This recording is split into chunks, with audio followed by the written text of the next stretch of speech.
Hello, my name is Sylvia, and I am recording the game that I created for this assignment.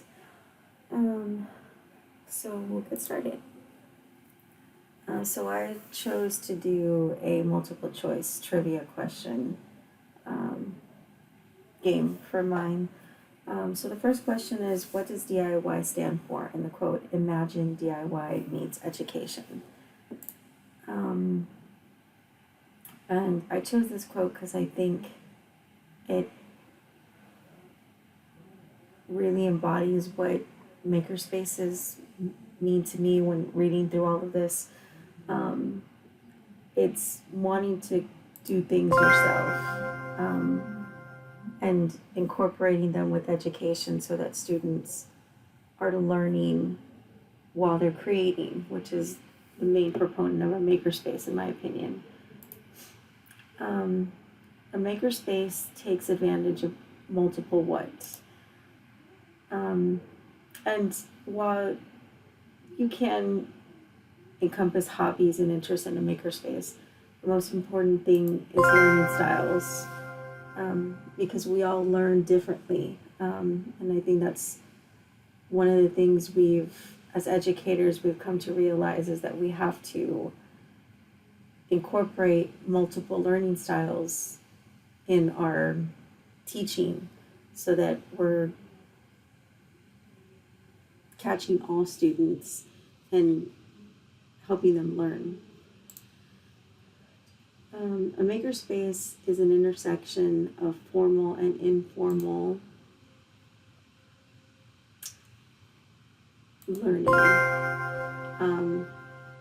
And I think this is especially important, especially with the whole aspect of multiple learning styles, because not everyone learns the same.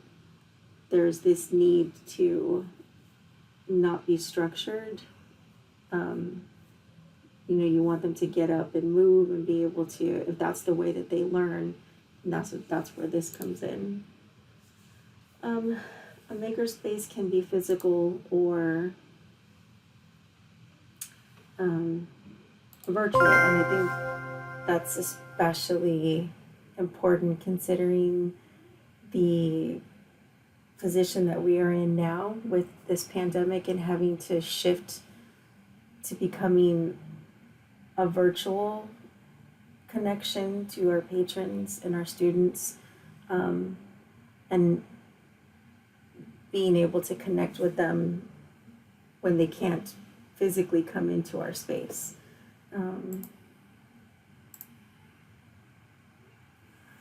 So makerspace use helps students become better problem solvers, and I thought this was especially important,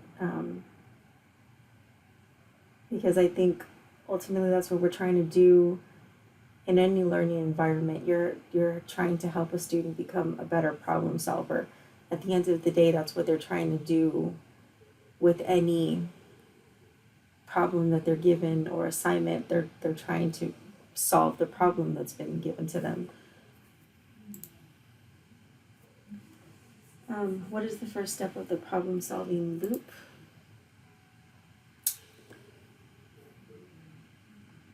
So of course all of these were steps in the problem solving loop, but of course the very first one is you have to identify the problem.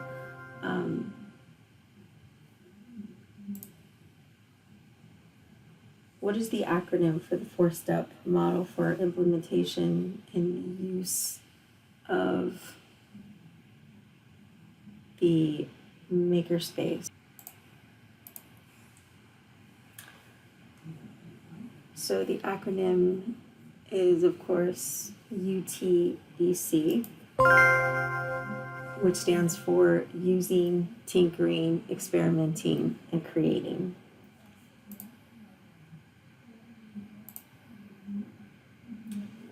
So what stage of the UTEC model involves building, trying, failing, repurposing, modifying, and testing theories? And that would be the experimenting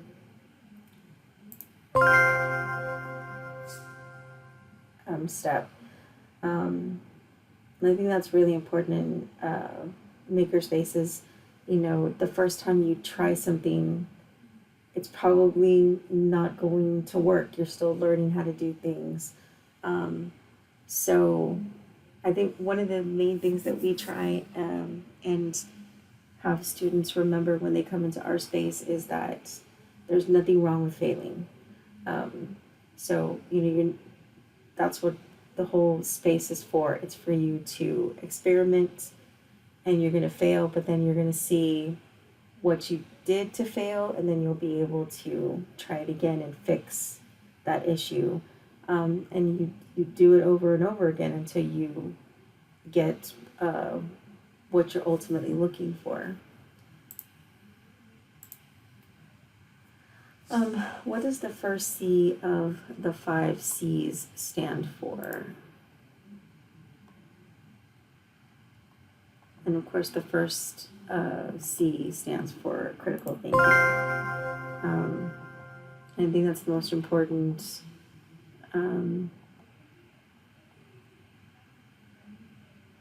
takeaway that students should come about when coming into a makerspace.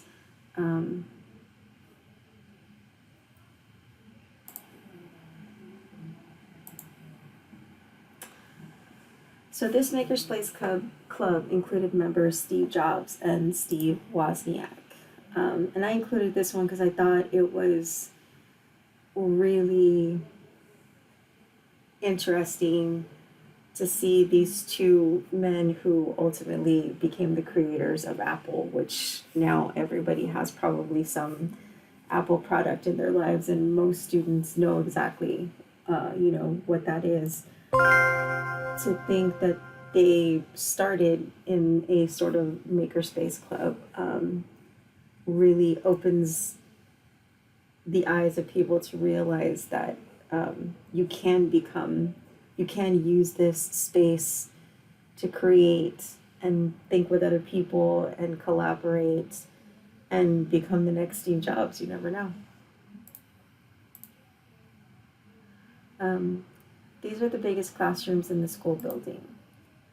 So, I have cafeteria in here, which is probably usually larger than a library and the gym, but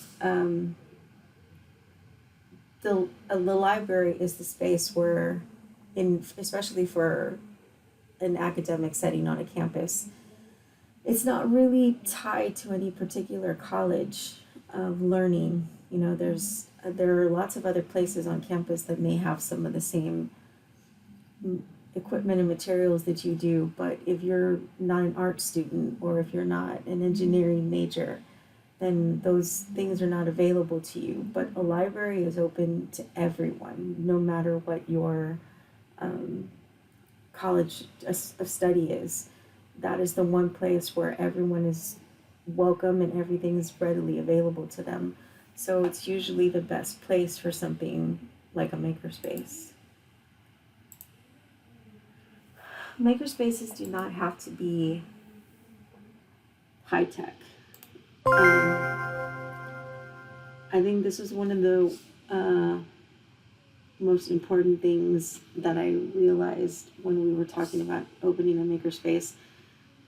Yes, there's that idea that you want to have all the coolest, latest things like a laser cutter and 3D printers and things like that, but it doesn't necessarily have to be that. We have a lot of those pieces of equipment in our space, but a lot of times the students that come in really just want to use the space to sit and collaborate about other things, how to create something. And a lot of times they're not looking to use some of the equipment. They might, but a lot of times they're looking for, construction paper or cardboard, because they're going to create some sort of a prototype. And, they want a space where they can lay all this stuff out. And we have, things that you wouldn't normally think of, like hot glue guns and paint and things like that they end up using to create things So like this was really important because it's true. You don't have to be high tech to be a makerspace. One way to market your makerspace. Um, so there's social media and things like that, and we do things like that. But we noticed one of the first things that happened when we opened our makerspace, the way it spread was word of mouth. Students came in and saw it and used it, and then they went and told their friends, and then they went and told their friends, and that really was the largest way that we were reaching people, because they were coming in and they were saying, "Oh, my friend came in and embroidered something here, and my other friend came in and cut something on the laser cutter, and we want to do it too." And so that has probably by far been our best way of reaching and marketing our market space. So I found that really important in the reading.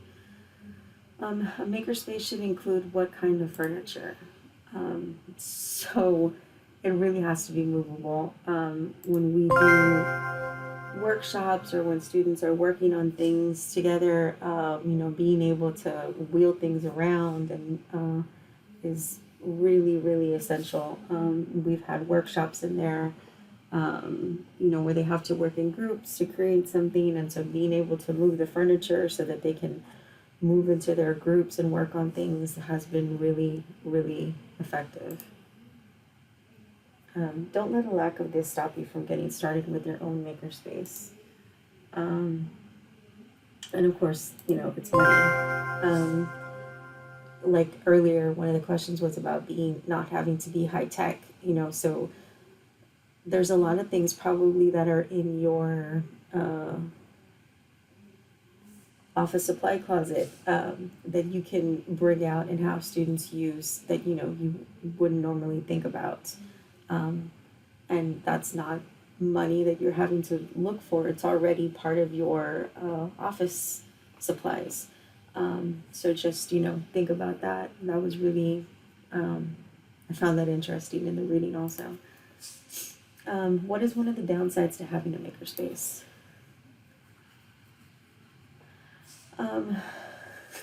So it's really management. And it's that was one of the biggest headaches we had to figure out is, who's going to run this place? How many people do you need? Who's going to, how are you going to schedule people to be here? Who needs to be supervised? And it really is time consuming, and you really have to think about those things. So that was a great point in the reading that I found. Which side of the brain is more analytical? So I didn't know this. That's why I thought it was, I put it in here.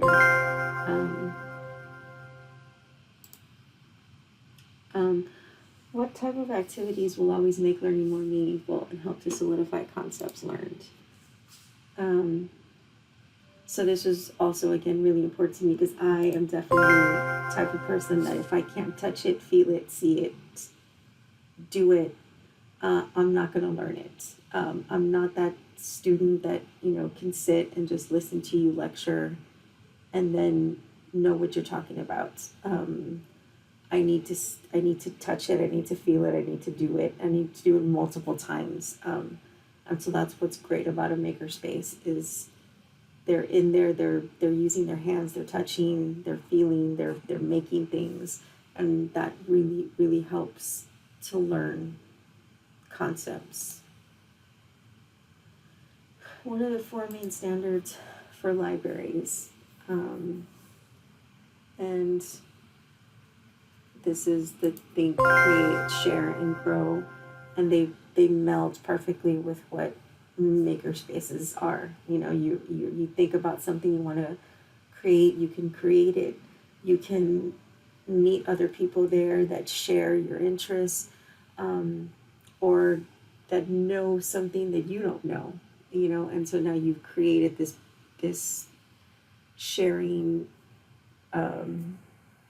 bond with this person or groups of people. You teach them what you know, they teach you what you know, and now you're all growing and learning more things together. So um, that was really an excellent point of the reading also. And where can you find resources to help you get started? And there really is, a lot of places you can go to, journals, books, websites, and most importantly is making connections with other people that have uh, maker spaces. When we were starting ours, reaching out to people that had already opened theirs and getting information from them on how they set theirs up, and was really, really helpful in getting ours started. So all of these are great, ways to get information. And I thought that was really something important from the reading to help you when you're getting started on creating your makerspace. So that's my game, and thanks for playing, and I hope you enjoyed it.